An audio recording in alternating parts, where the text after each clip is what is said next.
Ramakrishna শরণম YouTube চ্যানেলে সকল রামকৃষ্ণ ভক্তমণ্ডলীকে স্বাগত।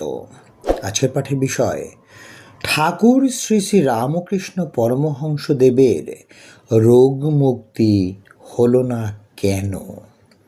ওং স্থাপকায় চ ধর্মশ্চ সর্বধর্মস্বরূপিণে অবতার বরিষ্ঠায় রামকৃষ্ণায় তে নমঃ।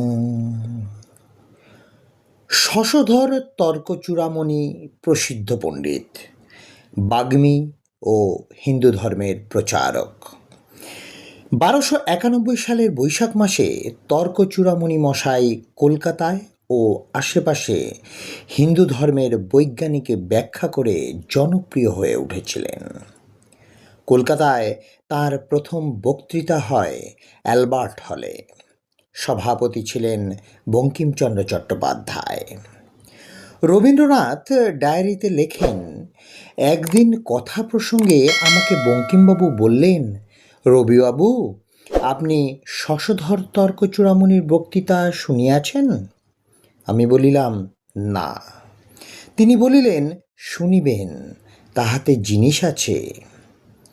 কিন্তু শীঘ্রই দেখিতে পাইলাম বঙ্কিমবাবুর অ্যাডমিরেশন বেশিদিন স্থায়ী হল না। শ্রী রামকৃষ্ণ পণ্ডিত শশধরের সঙ্গে প্রথম মিলিত হয়েছিলেন কলেজ স্ট্রিটে চাটুর্যেদের বাড়িতে 1884 খ্রিস্টাব্দের 25শে জুন, রথযাত্রার দিন।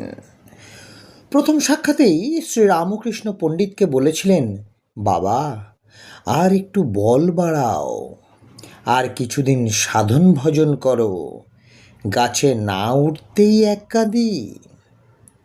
এরপর ঠাকুর শ্রী রামকৃষ্ণ পীড়িত শুনে শশধর তর্কচূড়ামণি কয়েকজন সঙ্গী নিয়ে শ্রী রামকৃষ্ণকে আজ দেখতে এসেছিলেন।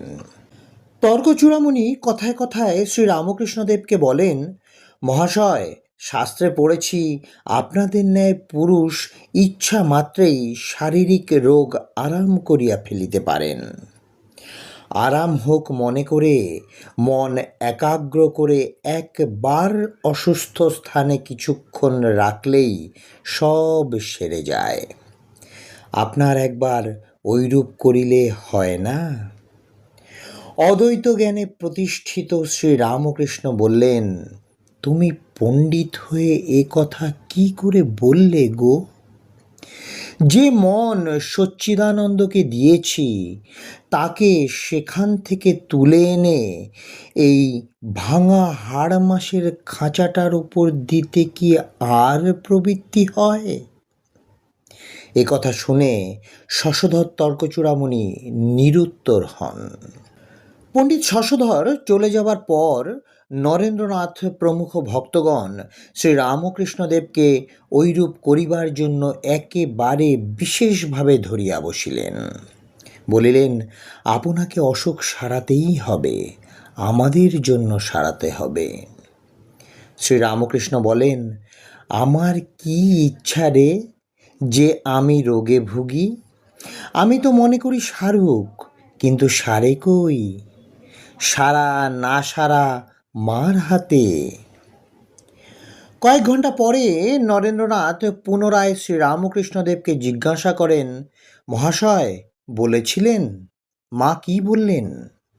শ্রী রামকৃষ্ণদেব বললেন, মাকে বললুম, এইটের দরুন কিছু খেতে পারি না, যাতে দুটি খেতে পারি করে দে। তা মা বললেন, তোদের সকলকে দেখিয়ে। কেন? এই যে এত মুখে খাচ্ছিস। আমি আর লজ্জায় কথাটি কইতে পারলুম না। বিদেহভাবে প্রতিষ্ঠিত শ্রী রামকৃষ্ণের আচরণ সেবকদের মুগ্ধ করে।